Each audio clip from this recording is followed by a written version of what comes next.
Museum of the Prefecture of Police in Paris showcases the most amazing collection of artifacts in France's history of crime. The spy hole through which Dr. Petiot watched his victims agonize. The thin rope used to strangle Bailiff Gouffet. Landru's boiler. Knives, revolvers, and truncheons. All these weapons were used to commit the most heinous crimes. Since the 19th century, the police has relied on science to solve its investigations. Anthropometry, the study of the human iris, graphology, and morphopsychology are used.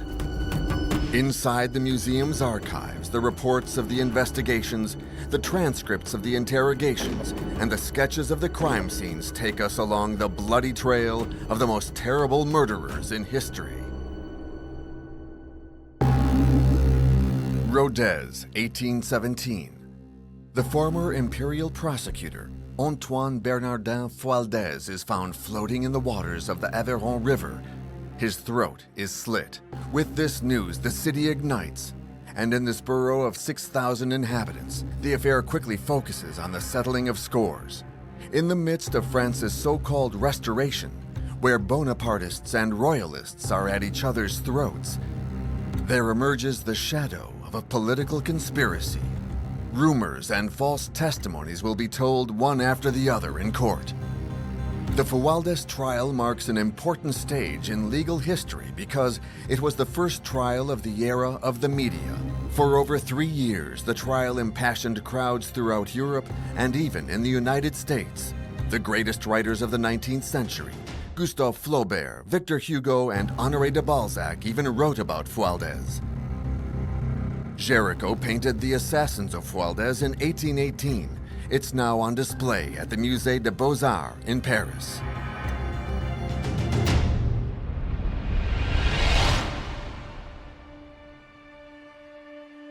March 20, 1817, at 6 in the morning. Day breaks in the small valley of Layoule, very close to Rodez, in the department of Aveyron. Foulquier the miller bustles about his mill, when the river's ripples transform into a frightening cry that shakes the craftsman up. A woman howls on the bank, pointing her finger at something in the direction of the river. What did this woman see that made her scream like this at the top of her lungs? The miller calls his worker. Using a large pole, they bring an inert mass to shore. Then abruptly, their shock and fear lead to curiosity.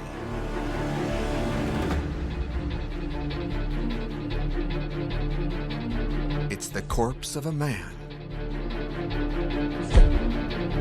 Hoisted on the bank, the witnesses detail the stranger. He's wearing a frock coat, gray cloth trousers, and a high white tie. He is an upper-class gentleman.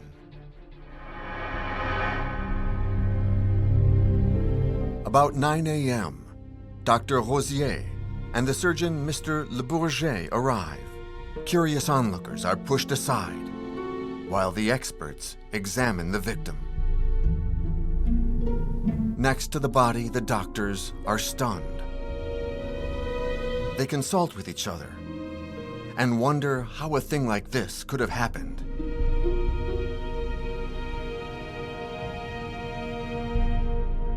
Would the prosecutor have fallen into the water like this at night, far from everything, after falling down this slope?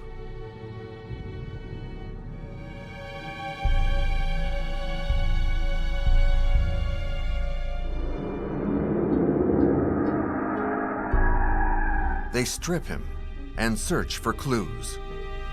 In one of the jacket pockets, they find a perforated handkerchief. Le Bourget, the surgeon, cuts off the magistrate's tie. His murmur of disgust attracts attention to the neck. It's been cut with a 10-centimeter deep wound. Fualds, the prosecutor, has had his throat slit. Examination of the irregularly edged wounds revealed that the larynx muscles, the jugular veins, and the carotids had been sliced by a poorly sharpened knife or a bad razor. His blood must have gushed out. À think that's an interesting thing. This one piece will make 52 layers. Watch on mobile devices or the big screen. All for free. No subscription required. As the prosecutor's body is being transported to Rodez, Commissioner Constance looks over the pieces of evidence on his desk.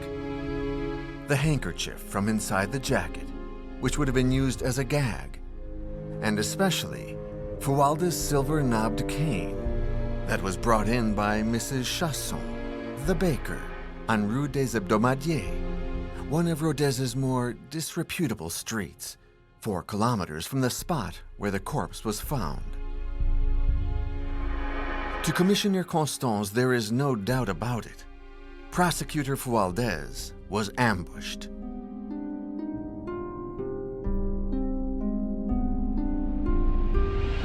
Three days before the crime, the village hosted a happy spring fair. Today, however, Rodez is in shock. Let's hear from Jean-Philippe.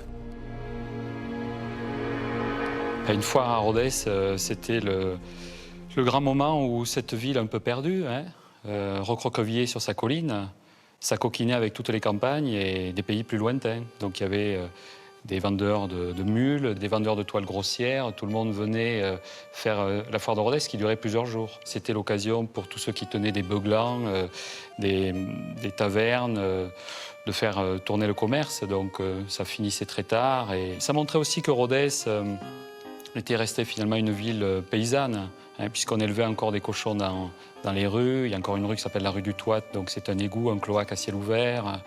C'est vrai que les gens visaient approximativement le caniveau central, d'où l'expression tenir le haut du pavé. Il fallait plutôt être sur le haut du trottoir, parce qu'au centre flottaient des choses nauséabondes. Donc tout ça devait être un peu un festival d'odeurs, avec évidemment aussi la venue de personnes pas très fréquentables. Parce qu'on pouvait évidemment attendre au détour d'un chemin tous ceux qui ensuite repartiraient par des petites routes, qui franchissaient des gués, s'enfonçaient dans des forêts. Et quand le soir, la nuit avait craché son ancre, si on voyageait seul, il fallait intégrer la notion de risque et de courage. March 21st, dawn. The prosecutor's corpse is transferred to the house known as the Mason's House. Dr. Rosier and Bourget the surgeon confirm the thesis of assassination. His death, they specify, was caused by an irregular sectioning of the jugular vein and the left carotid. This wound must have caused a brutal hemorrhage. It seems to have been done by a badly sharpened knife, which the assassin used as a saw. Mr. Fualdès, the report concluded, must have had his throat slit and bled to death on the spot.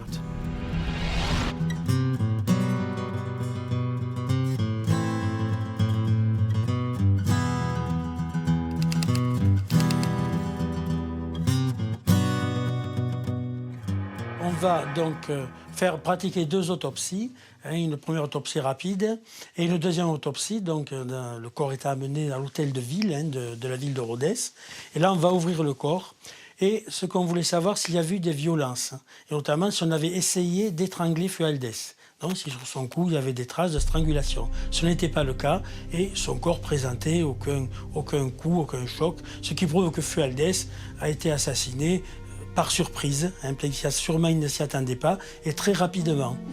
L'ouverture dans la blessure au cou n'est pas quelque chose de net, qu'on a appuyé, qu'on a insisté, et dans son corps, il n'y a plus du tout de sang. Le corps a séjourné dans l'eau, c'est une douzaine d'heures environ, et donc il s'est vraiment vidé entièrement de son sang, et même dans le cœur, on va trouver de l'eau, mais on ne trouve aucune trace de sang, et les médecins légistes concluent que donc il a très rapidement perdu son sang, de très grandes quantités de sang, et que donc, et ensuite il est mort également très vite. But who would have wanted to do something like this to Prosecutor Fualdès? Had there been a bad encounter? Or was it a premeditated act? The importance of the victim in the political realm of the time turned this crime into an exceptional, weighty event.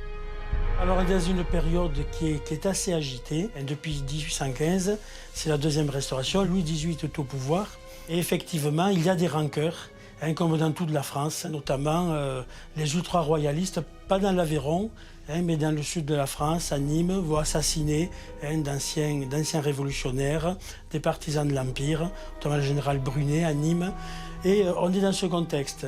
Alors l'Aveyron n'y échappe pas, mais enfin, il faut savoir que l'Aveyron a toujours été un pays de royalistes. C'est surtout des conservateurs, surtout royalistes. Antoine Bernardin Fualdès was born on June 10, 1761, in Mur de Barrez, in the north of Aveyron. After completing law school in Toulouse, he becomes a lawyer, and then, during the Revolution, an administrator for the Council of the Department of Aveyron. Sworn in at the Revolutionary Court of Paris, public prosecutor at the Criminal Court in Aveyron, and finally prosecutor close to the Criminal Court of Rodez, a position he would occupy until December 1816. A Republican in line with the Empire and dignitary of the Rodez Freemasons, Fualds had a charged political past. He sat as a juror in the lawsuit of Charlotte Corday, who had assassinated Marat, and that of General Custine, accused of high treason against France. On this occasion, his defense was taken, which caused him to be vilified by the crowd.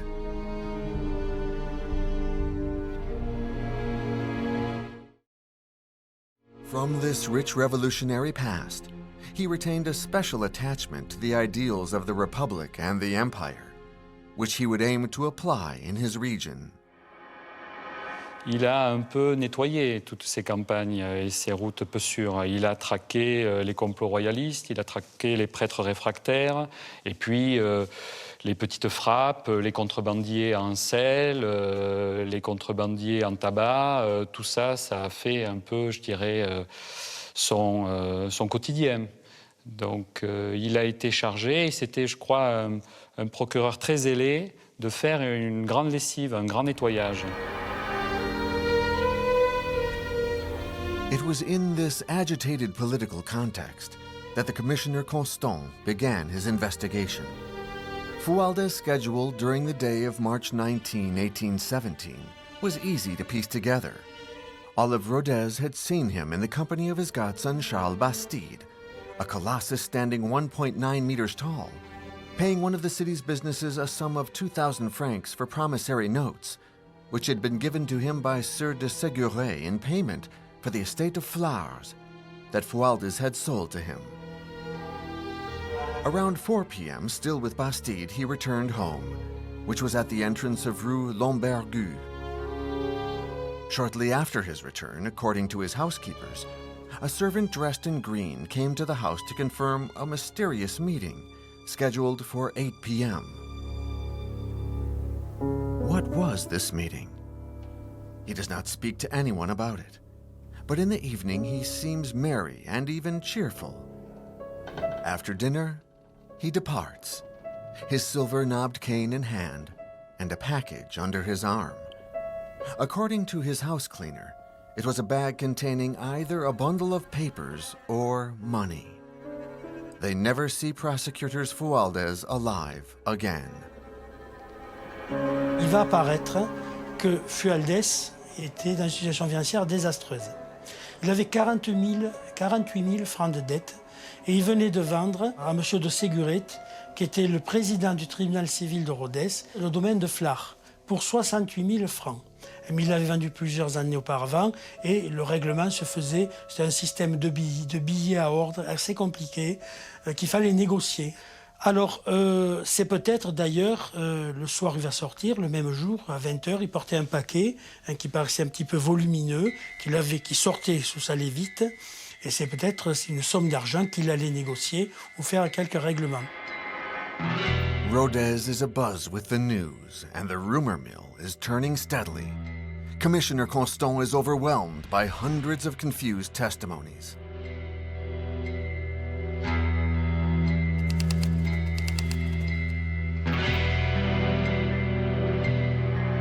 Alors là, les gens immédiatement disent « Ah, c'était la foire !» c'est les Espagnols.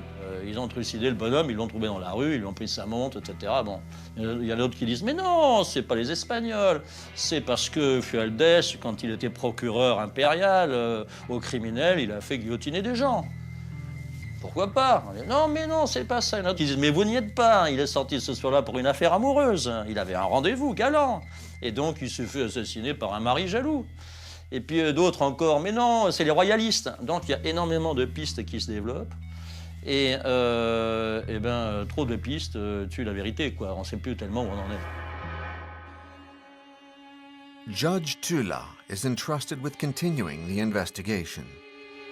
All stations were activated. He leads the investigation to Rue des Hebdomadiers, where the baker had found Fualdès' cane. Many inhabitants spontaneously testified. They were precisely in the vicinity the evening of the crime. Some had noticed the presence of dubious large-sized individuals, and another smaller one who seemed to be waiting or watching out for something on the street corner. Others had heard men murmuring, saying, hidden in the darkness. Witnesses remembered that a hurdy-gurdy was being played in the street, surely to cover the noise. Others had heard cries coming from the Bancal house. Ah, la maison bancale. Mais bien sûr. Alors on s'y vend, on y trafique, il y a de la contrebande. La bancale qui n'est pas riche loue ses chambres pour des amours illicites de passage. Alors c'est pas une maison de passe, mais c'est une maison où on prête des chambres pour des jeunes gens qui se cachent. Bon, mettons. Et alors on s'est dit, bon, mais ça peut être que là, quoi. Ces bancales n'ont pas bonne réputation. A beggar certified that some attackers had wanted to force open the door of the stable in which he was sleeping, and that not succeeding, they had ended up going to the famous house, carrying a man who seemed to be suffocating. An 80-year-old rope maker, a neighbor, said that she had heard an infernal uproar in the house, worthy of a night of the Sabbath. In addition to the scene on Rue Hebdomadier, a number of witnesses had seen the way that the assassins went to get rid of the corpse. They had crossed the city, the Place de la Cité, the Place d'Armes, and about 10 inhabitants affirmed having seen them pass below their windows.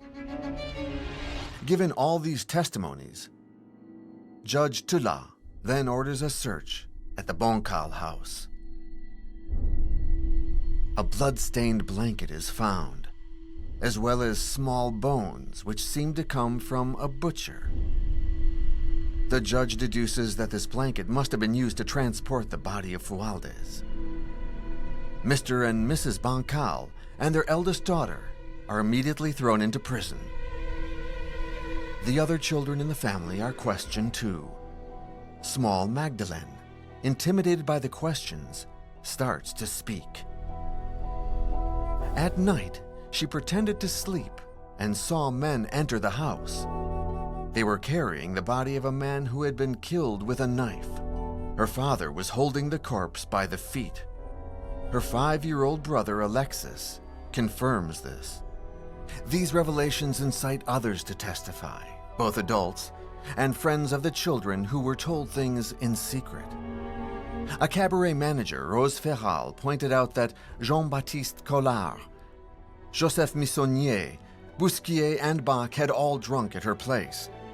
They went in and out of the cabaret at around 8 and 9 o'clock.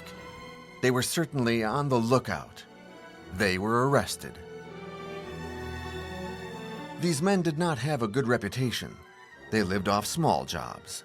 And in the eyes of the judge, they were suspicious, especially Collard, who lived in one of the rooms at the Bancal house with Anne Benoit, who was also arrested. Everyone was satisfied with these arrests. But the brains behind the operation, who were thought to be among the ultra-royalists, remained at large. En 1814, c'est la fin de l'Empire. Le premier empire commence à se désagréger et les ultra-royalistes, très présents dans le département de l'Aveyron, en février 1814, sentant que c'est la fin de l'Empire, décident de proclamer Louis XVIII à Rodez roi de France. Donc on se réunit au château de la Goudalie, à quelques encablures de Rodez, sur le Causse, dans une très grande maison, une très grande propriété. Il y a à peu près 200 conjurés.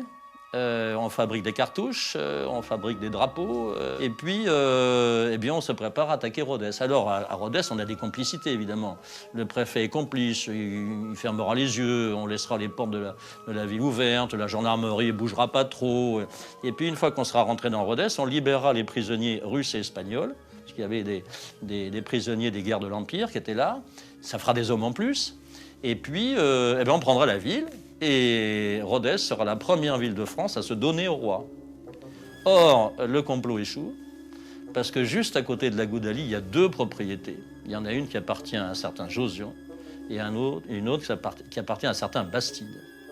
Et il semblerait que Fualdès ait reçu des informations sur ce complot à ce moment-là, peut-être par le voisinage, et justement par ses 2 amis. Fualdès fait échouer le complot.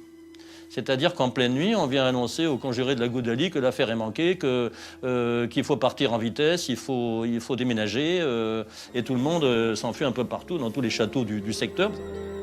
Et ça sera un petit peu plus tard, un mois plus tard, qu'effectivement Louis XVIII sera proclamé roi de France, mais à Bordeaux. Rodez, à cause de Fualdès, a laissé échapper cette chance en quelque sorte, enfin cet honneur pour les royalistes. Thus, the ultra-royalists had every reason to be angry with Fualdès. But curiously, they quickly removed themselves from the plan. In fact, all the accusations seem to implicate just one man, Bastide Gramont, the godson of Fualdès. He had spent the afternoon of the day of the crime with the victim. He was the ideal culprit. Charles Bastide Gramont, called Baptiste the Giant, is not popular. He gathers all the resentment of the noble had-beens, and the little middle-class men, and people jealous of this strapping fellow with a pretty face, who had the reputation of being an arrogant and drunken seducer. The rumor mills start to run wild. He owed 10,000 francs to his godfather, and he had undoubtedly killed him to conceal the debt. Moreover, he was seen at Fualdès' home. The day after the crime, he tried to break into the desk of his brother-in-law's company. Based on their physical size, both of them matched the descriptions provided by witnesses who had seen a small man with a giant on Rue des Hebdomadiers on the night of the murder. So Judge Toulat decided to charge them. Meanwhile, Bousquier, one of the defendants, asked to speak to the judge. He admits to having witnessed the murder, but states that he did not take part in it. Pressed by the judge, he charges Bastide as the brains of the operation. The theory involving the family carries so much more weight that the idea spreads that Prosecutor Fualdès had documents proving that Josion was guilty of murdering a child. It's only a rumor, but people believe it, and tens of witnesses show up to implicate Josion in the murder of Fualdès. Josion is thus arrested, as are his wife Victoire and his sister-in-law, Mrs. Gaultier. In total, 12 local citizens have now been put into prison. May 5th, 1817. Antoine Bernardin, the owner of the house where the murder took place, is found dead in his cell. He'd confessed the night before to Abbot Brest, a canon of the cathedral. His confession, reported by a mysterious writer who accompanied the abbot, is full of improbabilities, but the document will be included in the file. According to him, Collard and Bach arrived first at the house yelling, "Take the children out." Then a mysterious woman wearing a black veil arrived. And then Bastide and Josion rushed in, pulling Fualdès. After having forced the poor prosecutor to sign some papers, Bastide gave the signal, and Collard attacked Fualdès with a knife. Bousquier confirms this version and tells him about the presence of a woman.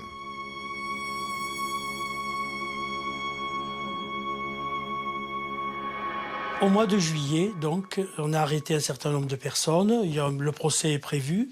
Il se tiendra à Rodez. Et une rumeur court dans Rodez qu'il y avait une femme.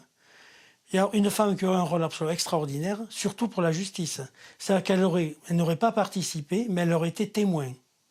Donc, un témoin idéal, qui risque de ne pas être inculpé, et qu'elle aurait été là de force, qu'elle aurait vu, mais qu'elle n'a pas participé. Et à ce moment-là, parmi toutes les femmes, parmi la population qu'il y a à Rodez, il y avait une personne qui avait 33 ans, qui s'appelait Clarisse Enjalran, de son nom, et qui était la fille du juge au tribunal civil de Rodez. At 18, Marie-Françoise Clarisse Enjalran married an older man. She does not love him, so she prefers unfaithful love to the marital kind. At the time of the crime, she is 32, and just like a romantic heroine, she is the mistress of a handsome soldier, Lieutenant Clemendeau. They have a passionate relationship. During a very heated discussion, she tells her lover that she was present at the Boncal house the night of the crime. Rumors spread so quickly through Rodez that in less than 2 days, Clarisse Monzon becomes the key witness in the investigation. Clarisse Monzon, c'est un personnage qui s'ennuie dans un Rodez qui n'est pas à sa mesure. Sa mesure, c'est quoi? Elle rêve d'une vie romanesque. Elle disait que son mari n'était pas sorti à ses rêves. Elle a un fils, elle s'ennuie terriblement, donc elle fait un peu de marivaudage avec un général, un militaire installé à Rodez, et peut-être pour être un peu intéressante à ses yeux, puisque tout le monde parle de ça à Rodez, et ben elle dit, ben moi aussi j'ai vu. Et elle va évidemment être, je dirais, le venin le plus nocif. Il y a des venins plus ou moins dilués. Elle, c'est pur. Et ce qu'elle fera est redoutable. For President Enjalran, the presence of his daughter at the scene of the crime is highly improbable. So he visits the prefect, Mr. Comte d'Estourmel, to unravel this sordid invention. The prefect confirms the charges. It is a case of slander. Mrs. Monzon gave precise details to Lieutenant Clemendeau. Mr. the Prefect, you know full well this lieutenant is a vulgar womanizer. I know that he is my daughter's lover. As for the rumors for your daughter, Mr. Provost, there are also other insinuations about business interests, linking you to Josiane, who is one of the defendants. If you refuse to collaborate, people may detect disregard or maybe complicity. The prefect is threatening Enjalran, who already sees himself sitting with the accused Josiane, Bastide, and all the others. He's trapped. His daughter has to confirm her presence at the scene of the crime. Le préfet d'Estourmel, de suite, il voit qu'il y a un témoin. Et que ce témoin est un témoin précieux. Et c'est un ange envoyé du ciel qui va permettre de déchirer le voile noir. C'est le titre d'une crise de l'époque. Le voile noir qui s'étale sur Rodez au sujet de cette affaire. Et le préfet, bien sûr, va immédiatement convoquer Clarisse pour lui faire avouer, pour lui faire dire si elle était ou non dans la maison. Donc ça va être très compliqué. Et à partir de là, Clarisse va être piégée. The next morning, a bailiff picks up Clarisse and takes her to the prefect. First, she denies any involvement. The whole town of Rodez, the magistrates, her father, knew what she had told Lieutenant Clemendeau, even if wrongfully and out of defiance. She is pressured to report facts that she affirms she never witnessed. The prefect even threatens to have the custody of her son, Edouard, withdrawn from her. Ça y est, elle parle le lendemain, elle dit oui, alors vous allez voir un peu le témoignage. Ce soir-là, je me promenais dans cette rue, j'ai eu peur de certaines personnes. Alors comme certaines personnes me faisaient peur, je suis rentré précipitamment dans une maison. Là, je suis tombé sur un monsieur qui m'a dit « Oh là là, mais attendez, vous êtes dans une mauvaise maison, cachez-vous dans ce cabinet vitré. » Et pendant qu'elle était dans le cabinet vitré, le crime a eu lieu. Mais elle n'a rien vu, elle n'a rien entendu, elle n'a reconnu personne. Et puis d'ailleurs, elle raconte qu'elle était déguisée en homme. Pourquoi déguisée en homme? Parce qu'elle avait un rendez-vous amoureux dans cette maison finalement. Et... On lui a mis la tête au-dessus du seau où on avait recueilli le sang de Fualdès, comme on ferait du boudin. Hein. Et alors la rumeur racontera, le lendemain, que le sang aurait été donné à manger aux cochons pour effacer les taches, et que ces cochons qu'il aurait avalés, lapés, seraient morts quelque temps après. The trial starts on August 18, 1817, at the Criminal Court of Rodez, which at the time was held in the old Cordelier convent. The defendants Bastide, Josion, Collard, Anne Benoit, and Bach are brought in first, followed by Bousquier, the widow Boncal, and Missonnier. The reading of the indictment includes all of the rumors that have been circulating since the crime occurred. The Prosecutor General, Juan de Siron, representing the public, starts a sordid account of the murder. The victim was dragged through the Boncal house. He was laid out on a table and his throat slit open with a butcher's knife. His blood was collected in a bucket and given to a pig that could not finish it. In the court, women gasp in horror and cry out. The 10,000 francs that Bastide owed Fualdès are invoked. The prosecution claims this is the motive for the crime. Nearly 320 witnesses will take the stand, 80 of whom testify against the accused, but whose testimony will not be taken into account. The accusation's entire case is based on suppositions and fabrications, such as the famous hurdy-gurdy players that masked the cries coming from the Boncal house. The musicians explained that they did not play at 8 p.m., but rather at 6 p.m. on the corner of the street. Magistrates thus conclude it must have been another troupe of musicians, and their testimony is not retained. But everyone is waiting for the arrival of the mysterious veiled woman, Clarisse Monzon.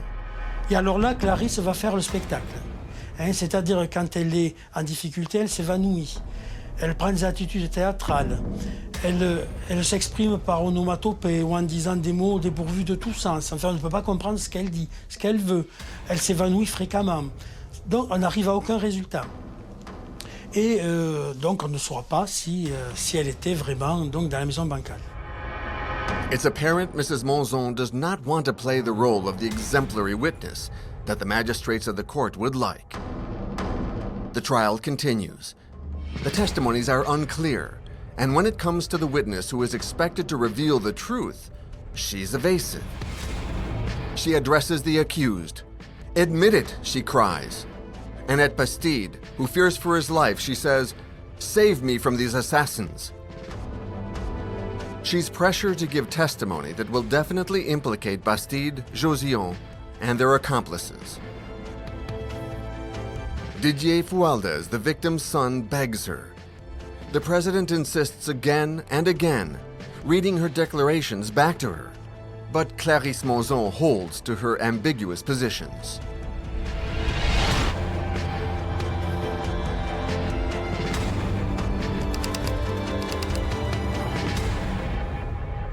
Ce qui est extrêmement étonnant aussi, c'est l'attitude de Madame Monzon, mais plus encore la manière dont cette attitude est relevée par les magistrats, par des gens sérieux.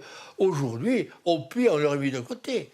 À cette époque, elle est interrogée, elle fait semblant de s'évanouir, le procès s'arrête, on attend qu'elle revienne à elle-même. C'est complètement hallucinant, ça. Je crois malgré tout que les magistrats à cette époque-là n'avaient qu'une peur, c'était que le crime soit un crime politique. Parce que ça mettait en cause tout un tas de gens qui n'étaient peut-être pas totalement innocents. September 3rd. When the final arguments begin, the case is no more advanced than it was at the beginning of the trial. Maître Rodier, Josion's lawyer, paints Fualdès as a man with enormous debts, and to whom Josion has lent money. Therefore, the notion of killing him would be absurd. Maître Combarel, who was defending Mrs. Boncal, explains that her client had no motive in the murder. And as for Mrs. Monzon's testimony, which the president had described as an angel sent from above to clarify a great mystery, he provides this formula. The priceless Monzon is the angel of darkness, which promised light only to lead us deep into a dark night. On September 5th, Maître Romiguer takes the stand. For 7 hours, he tries to prove Bastide's innocence, pointing out the bonds of friendship between him and Fualdès. What could he have stolen? Fualdès was deep in debt. What interest did he have?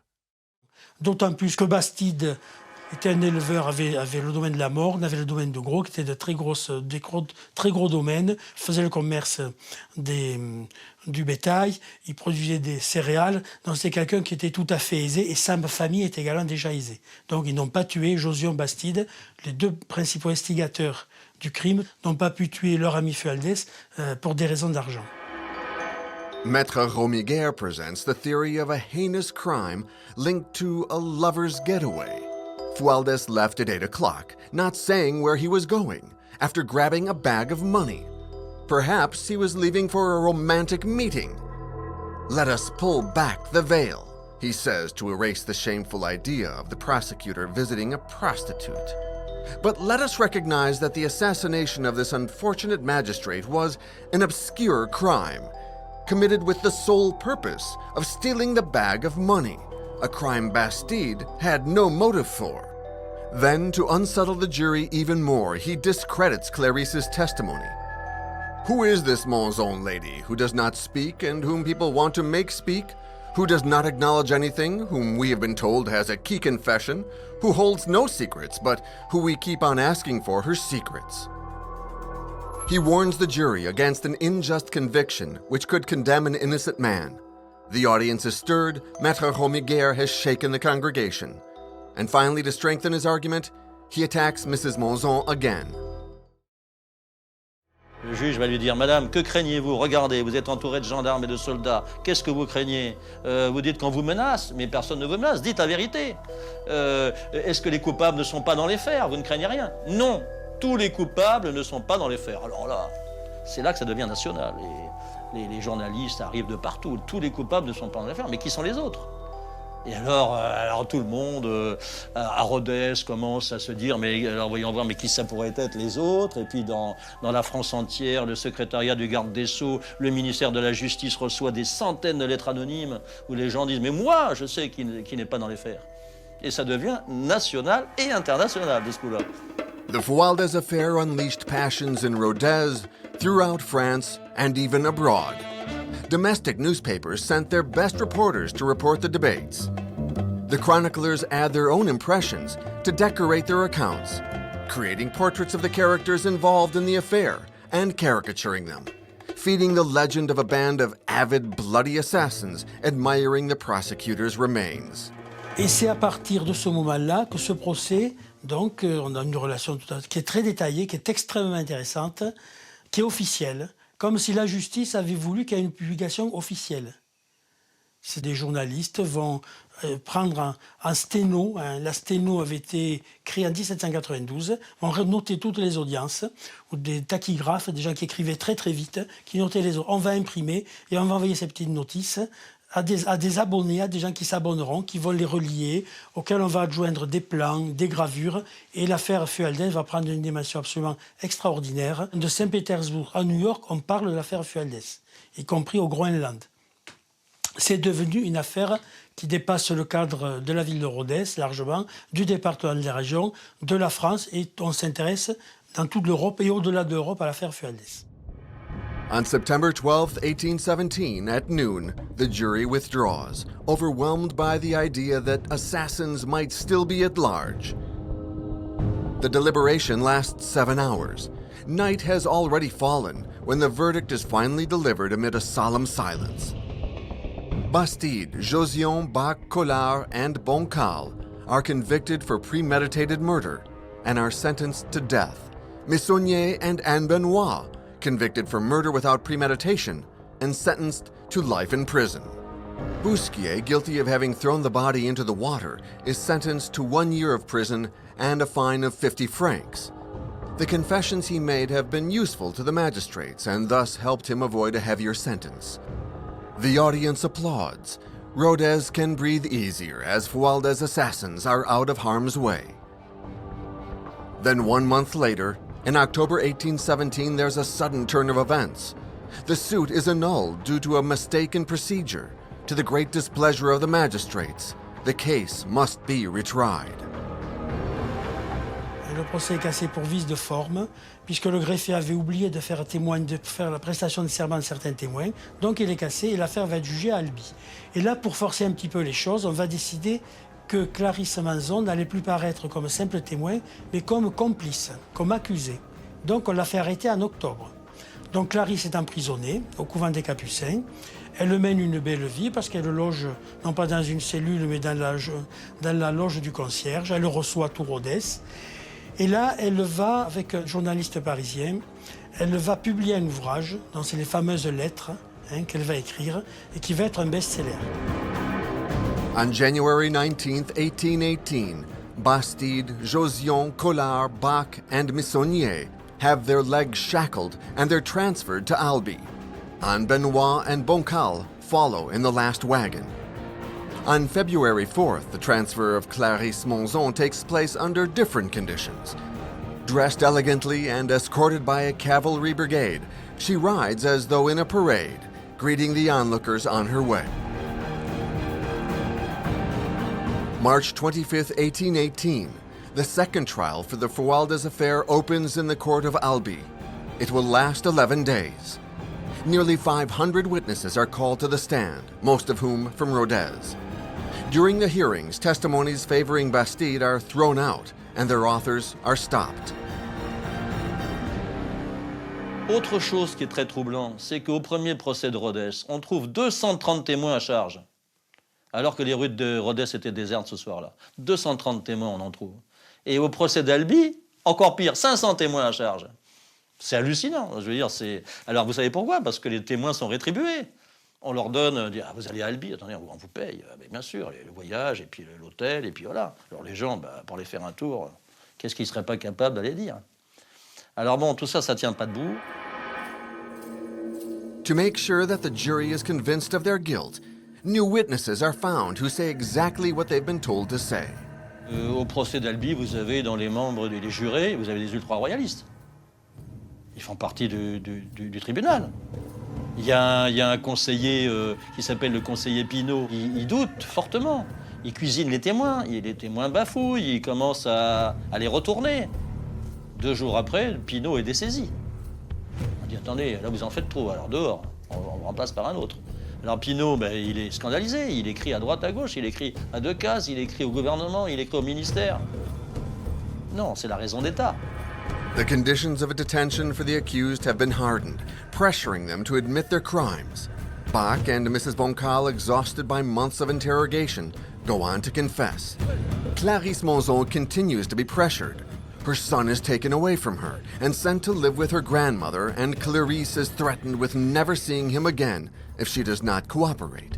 Finally, she yields, and at the hearing on March 30th, acknowledges her presence at the scene of the crime. When I entered the kitchen, there was nothing on the table, but blood was flowing into the bucket like a fountain. I realized that someone had had their throat slit. Between her fits of fainting, she explains that she was waiting for someone on Rue des Hebdomadiers when a commotion occurred and a man pulled her into the Boncal house, that she was thrown into a cabinet, and then she fainted. When she woke up, a man wanted to slit her throat, but another man saved her. Il y a deuxième révélation de Clarisse Manzon. À un moment donné, il y a une discussion terrible entre Clarisse Manzon et Bastide Gramont, qui est l'accusé qui a le plus de personnalité. Et à un moment donné, connaissez-vous cette femme? Non, je ne la connais pas, dit Bastide. Alors, ils sont censés être complices. Comment, dit Clarisse, tu ne me connais pas? Elle le tutoie. Et tu as voulu m'égorger. Alors là, ça, c'est la grande déclaration qui va faire condamner Bastide Gramont. Là, ils sont cuits. Là, je veux dire, à partir du moment où elle dit « tu as voulu m'égorger », donc elle était là, donc il faisait partie des assassins, donc là, c'est terminé, quoi. On May 4th at 7 p.m., the jury delivers its verdict. Bastide, Josian, Collard, Bach, and Boncal are sentenced to death, and Benoit to life in prison.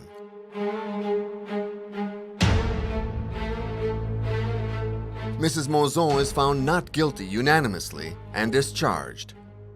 The lovely Clarisse could not stop herself from concluding the trial by addressing the jury. Sirs, you judged well. Your consciences can be settled. You did not condemn an innocent.